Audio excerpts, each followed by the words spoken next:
Tech & Co, le grand live du numérique sur BFM Business.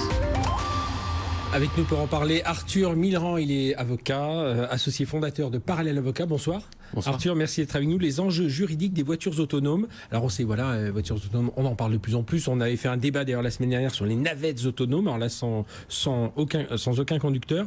Et alors, ce qu'on veut savoir ce soir, c'est comment le droit, alors on sait, on a parlé d'éthique tout à l'heure, mais comment le droit lui-même appréhende la conduite autonome. Alors, la guerre économique et industrielle pour les véhicules autonomes a déjà lieu. La révolution juridique qui permettra à cette filière d'être sécurisée est encore balbutiante et le droit doit rattraper son retard. Ce qu'il faut comprendre, c'est que le cadre juridique existant appréhende déjà une partie des problématiques et que l'autre partie, eh bien, c'est soit un flou, soit un vide juridique. Ça ne veut pas dire que c'est interdit, ça veut juste dire qu'il faut le gérer. Les pessimistes appellent ça un risque juridique. Moi, je préfère voir cela comme une opportunité et les modèles économiques et les nouvelles innovations doivent s'adapter et se permettre de répondre à ces questions juridiques nouvelles. On n'a pas un peu peur justement dès qu'on rentre du juridique dans ce type de freiner l'innovation, parce que c'est souvent ça, on a toujours ce risque, on le voit depuis des années. Oui, c'est ça, c'est toujours une critique qu'on fait au droit, une critique qu'on fait aux avocats, c'est de freiner l'innovation. Nous, chez Parallèle Avocat, on essaie d'être des avocats qui soutenons nos clients, qui sont des entrepreneurs ambitieux et qui cherchent à révolutionner les usages. Et donc typiquement pour les voitures autonomes, c'est une question à se poser en des termes juridiques pour sécuriser cette filière et avoir des enjeux industriels importants et permettre le développement de ça, et en particulier en France. Mais ça veut dire qu'aujourd'hui, pour les tests à grande échelle, on a déjà... Alors, nous en France, c'est encore des petits tests, mais aux États-Unis, Google a déjà fait des centaines, je crois plus de 100 000 kilomètres. Là, ça a été déjà défini aux États-Unis. On peut s'inspirer déjà en France, en Europe, de ce qui a été fait aux États-Unis? Alors, la voiture autonome, c'est déjà un objet de régulation et déjà un objet de droit. Il y a déjà des règles qui existent. Alors, au niveau international, il y a une convention sur la circulation routière qui est la Convention de Vienne, qui existe, qui a été adaptée en mars 2016 pour tenir compte de ces véhicules autonomes et de les permettre à certaines conditions. Aux États-Unis, vous l'avez dit, il y a un Self-Drive Act qui a fixé les bases d'une législation. En Allemagne, plus près de chez nous, il y a un code éthique et des réflexions sur comment intégrer cela. Et en France, évidemment, tout le monde se pose cette question-là, parce que c'est une course à qui arrivera à gagner cette technologie. Et quand on maîtrise la technologie et qu'on maîtrise des enjeux juridiques et qu'on a un cadre juridique attractif, eh bien on va capter toute cette industrie, capter toute cette valeur pour faire des filières compétitives. Alors justement, on va aller chercher ces valeurs juridiques, ou ça dans le droit du transport, le droit, enfin voilà. Alors ça fait partie de ces innovations, et nous on est, enfin, dans les modèles innovants et dans les innovations technologiques, c'est transversal. C'est-à-dire qu'en fait aujourd'hui, nous on pense que l'intelligence artificielle par exemple va devenir aussi naturelle que l'électricité, et qu'en réalité ça va toucher à tellement de domaines que ça ne sera pas que du droit des transports. On va parler du code de la route évidemment, parce qu'il faut faire coexister ces véhicules autonomes avec des véhicules dits traditionnels. Il y a le droit de la responsabilité, c'est qui est le responsable? Est-ce que c'est le conducteur?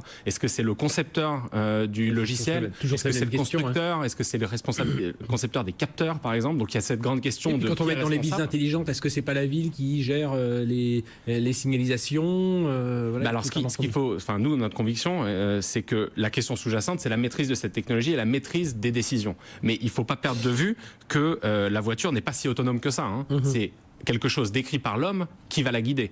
Et ce faisant, il ne faut pas tomber dans le piège de se dire et se défausser sur la technologie en se disant c'est pas moi, c'est le robot, c'est pas moi, c'est la ville. La réalité, c'est que c'est l'homme qui écrit le code. Et la question, et à ma connaissance, ça n'a jamais été appréhendé aujourd'hui par le droit, et c'est peut-être une des grandes questions auxquelles il faut répondre, c'est comment est-ce qu'on appréhende l'auteur de la décision quand c'est un algorithme et quand c'est partiellement automatique. Ça, c'est des enjeux éthiques C'est la frontière. Ça veut dire qu'en fait, répondre à cette question et permettre un cadre d'expérimentation, parce que c'est ça ce qu'il faut, un cadre ambitieux pour permettre ces innovations de se développer, va répondre à une partie des questions, et c'est aussi admettre peut-être de faire quelques erreurs. Mais là, c'est la frontière entre le droit et l'éthique. Qu'est-ce qui est moral, immoral, et ce qui est juridiquement autorisé et ce qui ne l'est pas? Et ça, c'est deux questions très différentes. Ça veut dire que ça peut nous apporter, on le disait dans Regard sur la tech avec Pascal Savava, ça peut nous apporter une demande de davantage de transparence dans les algorithmes. Parce qu'aujourd'hui, dans l'intelligence artificielle, c'est un peu ça. Parfois, on ne sait pas trop. On est balbutiant, on récule tout un tas de données, on met en place des algorithmes, mais on va avoir plus de... Enfin, le droit va pouvoir, dans un contentieux, va pouvoir demander à avoir un œil sur ces algorithmes, c'est ça? Nous, la plupart de nos clients aujourd'hui, c'est des plateformes de mise en relation qui font du matching et faisant le matching grâce à des algorithmes. Et dans les contentieux qu'on suit, la question du juge, c'est souvent comment ça marche. Et comment ça marche, c'est exactement la question que vous posez, c'est qu'est-ce qu'il y a dans le code et qu'est-ce qu'il y a dans l'algorithme. Et les voitures autonomes, c'est la même question, mais à une échelle bien plus importante. Et c'est pour ça que le recul statistique, qui est donc rouler un maximum pour pouvoir gagner de l'expérience et fabriquer le meilleur logiciel, c'est très important. Ensuite, le droit va pouvoir appréhender en des termes juridiques et donc assez globaux ces éléments-là. Et évidemment, ça va vers plus de transparence. Mais c'est peut-être à la charge des industriels et des concepteurs de logiciels d'informer les utilisateurs. Et il y a une frontière entre la transparence et le secret des affaires. Et évidemment, la guerre que peuvent se mener, par exemple, les États-Unis, l'Europe et la Chine à la course à qui aura la meilleure technologie. Alors, Arthur Millerand, je rappelle, vous êtes avocat, associé fondateur de Parallèle Avocat. Donc, vous nous avez dit, aux États-Unis, le Self-Drive Act. Oui. Enfin, tout le monde y réfléchit. Nous aussi, on est assez loin en préparation. Ça peut arriver, parce que ça doit arriver vite quand même. On a envie. Alors, c'est vrai que la voiture autonome, souvent, même nous, dans les médias, on se laisse un peu emporter par notre enthousiasme. On va encore patienter quelques années avant d'être vraiment dans une voiture totalement autonome. Il faut encore un chauffeur derrière le volant, il faut ce genre de choses.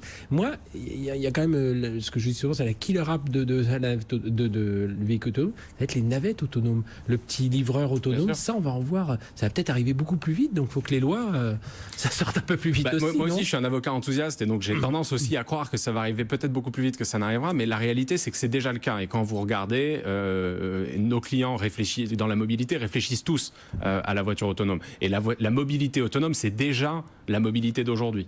Et donc, ce que vous décrivez doit être appréhendé par le droit. Aujourd'hui, il y a la loi d'orientation sur les mobilités qui est dans le prolongement des assises de la mobilité qui, par exemple, propose d'exploiter d'anciennes voies de chemin de fer pour faire des navettes autonomes. Donc, ce sont des voies qui permettraient de relier des zones directement grâce à l'intelligence artificielle et à des véhicules sans chauffeur. C'est ce qu'on voit parfois dans certains campus. J'ai vu ça, des voies réservées aux véhicules autonomes. Il faut juste faire attention, un peu comme pour les Parisiens qui connaissent, un peu comme faire attention quand le tram arrive, on a le temps de le voir arriver.